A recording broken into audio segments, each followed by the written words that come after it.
আসসালামু আলাইকুম রহমতুল্লাহ। কেমন আছো সবাই? আশা করি অনেক ভালো আছো। তুমি যদি ইংরেজি বিভাগের অনার্স ফার্স্ট ইয়ারের শিক্ষার্থী হয়ে থাকো তাহলে এই ভিডিওটি তোমার জন্য। তো এই ভিডিওটি অবশ্যই তোমরা ধৈর্য সহকারে পুরো ভিডিওটি দেখবে এবং আমার কথাগুলো শুনবে। ইনশাআল্লাহ এই তোমার ইংরেজি বিভাগের মানে অর্ধেকটাই এখানে তোমাকে অনেক সাহায্য করবে এই ভিডিওটি। তো তোমরা যারা অনার্স ফার্স্ট ইয়ারে ডিপার্টমেন্ট অফ ইংলিশে নতুন নিউ ফার্স্ট ইয়ারে ভর্তি হয়েছো, তো তোমরা তো একদমই নতুন। তো তোমাদের জন্য এই ভিডিওটি। তো আমি শুরু করছি। তোমাদের এই ভিডিওটি মানে অনেক সাহায্য করবে যে এই অনার্স ফার্স্ট ইয়ারে ইংরেজি বিভাগে তোমাকে কি জানতে হবে। তো আমরা সেইগুলো নিয়ে আলোচনা করব। তো department of English honours first year. ইংরেজি বিভাগের স্টুডেন্ট হিসাবে তোমাকে যা জানতেই হবে। নাম্বার 1 নাম্বার 1 হচ্ছে তোমাকে ফ্রি হ্যান্ড রাইটিং শিখতে হবে। আমাদের অনার্স ফার্স্ট ইয়ারে সাবজেক্ট হচ্ছে ইংরেজি সাবজেক্ট 4টি। একটা হচ্ছে English reading skill, writing skill, introduction to pros এবং ইন্ট্রোডাকশন টু পোয়েট্রি। তো এই 4টি সাবজেক্টে আমাদের মানে পরীক্ষার খাতায় ৮০ মার্কের একটা পরীক্ষার খাতায় আমাদেরকে মানে লিখতে হবে সর্বোচ্চ ৩৫ পেজ। সর্বনিম্ন লিখতে হবে ৩৫ পেজ। তো এই ক্ষেত্রে আমাদের এই ৪ টা ইংরেজি যে আমরা লিখবো সেখানে কিন্তু কোনো বাংলা অক্ষর নেই। আমাদের পুরা মানে পুরো ৩৫ পেজের উপরে লিখতে হয়, সেগুলো হচ্ছে সবগুলোই ইংরেজিতে। তো সেদিক থেকে তোমাকে ফ্রি হ্যান্ড রাইটিং অবশ্যই মাস্ট শিখতে হবে। আর অনার্স ফার্স্ট ইয়ার থেকে তুমি একটু করে মানে শিখবে। আর ফ্রি হ্যান্ড রাইটিং প্রথমত মানে তোমাকে গ্রামার ঠিক করতে হবে, তারপরে ফ্রি হ্যান্ড রাইটিং এ শিখতে হবে। আর এই ফ্রি হ্যান্ড রাইটিং আসলে ১-২ দিনের ব্যাপার না, এটা তোমাকে অনেকদিন ধরে শিখতে হবে। আর এটা অবশ্যই তোমরা একটি লাইন ধরে মানে ওয়ার্ড মিনিং সহকারে মানে বুঝে শিখতে হবে। আর তোমরা যদি ফ্রি হ্যান্ড রাইটিং এর উপর ভিডিও চাও আমি অবশ্যই দেব, যদি তোমরা কমেন্টে আমাকে জানাও। তো ফ্রি হ্যান্ড রাইটিং তোমাদের জন্য খুবই গুরুত্বপূর্ণ। এটা কিভাবে শিখবে? যদি তোমরা এর উপর পুরো একটি ভিডিও চাও আমাকে কমেন্টে জানাবে। আমি তোমাদেরকে পুরো একটি ভিডিও দেব। আর ফ্রি হ্যান্ড রাইটিং অবশ্যই তোমাকে জানা মানে জানতে হবে। নাম্বার 2 গ্রামারে যদি কোনো দুর্বলতা থাকে তাহলে সেই গ্যাপটা পূরণ করতে হবে। তো অনার্স ফার্স্ট ইয়ারে তুমি ইংলিশ ডিপার্টমেন্টে পড়ো। যদি কোনো মানে গ্রামারে যদি কোনো দুর্বলতা থাকে তাহলে সেটি তোমাকে অনার্স ফার্স্ট ইয়ারেই সেই গ্যাপটা পূরণ করতে হবে। মানে অনার্স সেকেন্ড ইয়ার কিন্তু অনেক কঠিন। অনার্স সেকেন্ড ইয়ারে কিন্তু অনেক কঠিন। সেদিক থেকে আমি বলব তোমার যদি কোনো গ্রামারে সমস্যা থাকে অবশ্যই অনার্স ফার্স্ট ইয়ারেই তুমি এই গ্রামারের দুর্বলতাটা মানে এই গ্যাপটা পূরণ করবে। আর তোমরা যদি গ্রামারের উপর মানে এ A to Z ইংলিশ গ্রামারের উপর A to Z যদি ভিডিও চাও তাহলে আমাকে অবশ্যই কমেন্টে জানাবে। আমি তোমাদেরকে একদম শেষ মুহূর্তের প্রস্তুতি হিসাবে গ্রামারের জন্য ভিডিও দেব। আর তুমি যদি ইংলিশ ডিপার্টমেন্টে পড়ো, যদি তুমি গ্রামারই না জানো তাহলে এটা কিন্তু তোমাকে অনেকটা মানে ডিপ্রেশনে ফেলবে। অবশ্যই তোমাকে গ্রামারে কোনো মানে দুর্বলতা থাকা যাবে না ইংলিশ ডিপার্টমেন্টে। এটাই কিন্তু মাস্ট। আমি এখানে যে বিষয়গুলো নিয়ে কথা বলছি এগুলো কিন্তু খুবই গুরুত্বপূর্ণ। নাম্বার 3 স্পোকেন ইংলিশ জানতে হবে।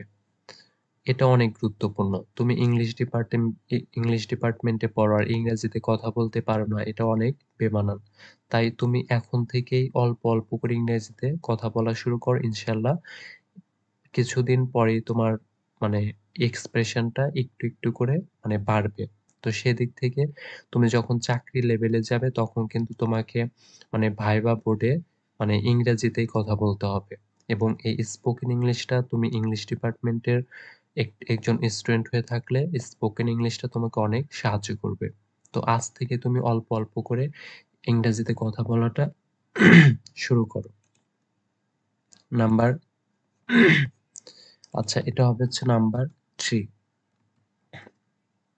আর এটা হচ্ছে নাম্বার 4, এটা হচ্ছে 5।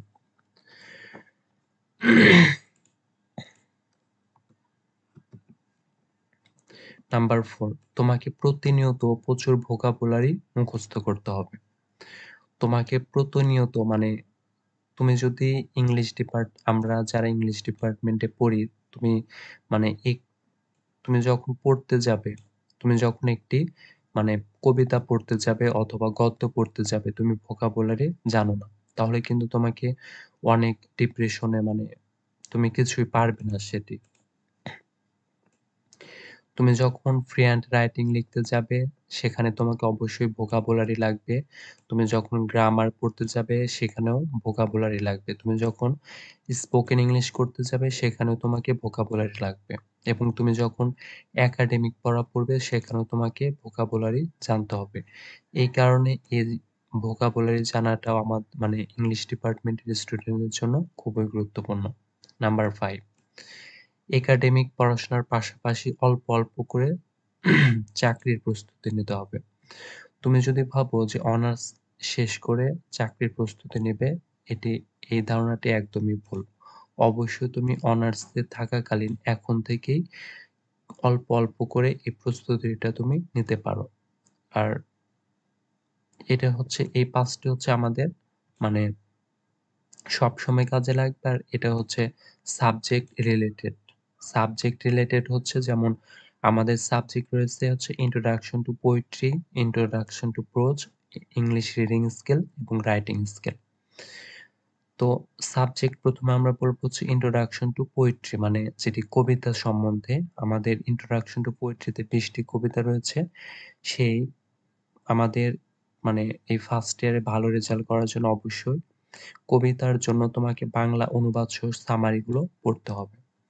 তুমি যদি এই প্রত্যেকটা কবিতার বাংলা অনুবাদ সহ এবং সামারি গুলো পড়ো, তাহলে সেই সামারিটা মনে থাকলে তুমি ফ্রি হ্যান্ড রাইটিং এ ওই পার্ট বি এবং পার্ট সি তে প্রশ্নের উত্তর দিতে পারবে। তো এই ক্ষেত্রে অবশ্যই বাংলা অনুবাদ সহ তোমাকে এই কবিতার সামারি গুলো পড়তে হবে। নাম্বার ৬ গদ্যের জন্য বাংলা অনুবাদ সহ সামারি পড়তে হবে। এটা হচ্ছে introduction to prose. Introduction to prose এ রয়েছে হচ্ছে ১২ টি গদ্য। তো সেখানেও তুমি এই গদ্যের জন্য বাংলা সামারি সহ গদ্যগুলো পড়বে। আর রিডিং স্কেলের জন্য যেগুলো জানতে হবে সেটা হচ্ছে সামারি, থিম, রাইম স্কিম এবং স্ক্যানশন। এটা হচ্ছে কবিতার জন্য। রিডিং স্কেলে পার্ট সি তে ৫০ মার্কের একটি কবিতা থাকবে। সেখানে সামারি আসে, থিম আসে, রাইম স্কিম এবং স্ক্যানশন। তো তোমরা যদি চাও আমি সামারির উপর, থিম, রাইম স্কিম এবং স্ক্যানশনের উপর প্রতিটা আলাদা, আলাদা ভিডিও দিতে পারি। তোমরা যদি কমেন্ট করো। তো এটা হচ্ছে রিডিং স্কিলের জন্য। এটি অবশ্যই জানবে। আর এটা হচ্ছে ইন্ট্রোডাকশন টু পোয়েট্রি তে যে তোমাদের কবিতা রয়েছে, প্রত্যেকটা কবিতার সামারি, থিম, রাইম স্কিম এবং স্ক্যানশন পড়তে হবে। নাম্বার 8 রাইটিং রাইটিং স্কিলের জন্য পড়তে হবে হচ্ছে প্যারাগ্রাফ, লেটার এবং ইমেইল এবং আরো অন্যান্য কিছু বিষয়। রাইটিং স্কিল হচ্ছে আমরা যে এসএসসি পর্যন্ত যেসব বিষয় পড়েছি রাইটিং এ তো এখানেও সেরকম একই যে প্যারাগ্রাফ থাকবে, লেটার, ইমেইল, ডায়ালগ এগুলো থাকবে। তারপরে আরো কিছু থাকবে, ওগুলা তোমরা অবশ্যই তোমাদের বই থেকে দেখে নেবে। তো ইংরেজি বিভাগের স্টুডেন্ট হিসাবে এইগুলো অবশ্যই তোমাকে জানা থাকা জরুরি। যে নাম্বার 1 হচ্ছে ফ্রি হ্যান্ড রাইটিং, নাম্বার 2 হচ্ছে গ্রামার, নাম্বার 3 হচ্ছে স্পোকেন ইংলিশ, নাম্বার 4 হচ্ছে ভোকাবুলারি, নাম্বার 5 হচ্ছে চাকরির প্রস্তুতি নেওয়া। আর তোমরা যদি চাও প্রতিটারই আমি আলাদা, আলাদা প্রতিটার জন্য free hand writing, grammar, spoken English এবং ভোকাবুলারি এগুলোর জন্য ভিডিও দেব। তো যারা যে টপিকের উপর ভিডিও চাও অবশ্যই আমাকে কমেন্টে জানাবে। আর অনার্সের স্টুডেন্ট হিসেবে অবশ্যই এগুলো তোমরা কাভারে থাকতে হবে। তো এগুলো অবশ্যই তোমাকে জানতে হবে। তো এইটা ছিল আজকের আলোচনা। আমরা ভিডিওটি শেষ করব। তোমরা সবাই ভালো থাকো। আসসালামু আলাইকুম ওয়া রাহমাতুল্লাহ।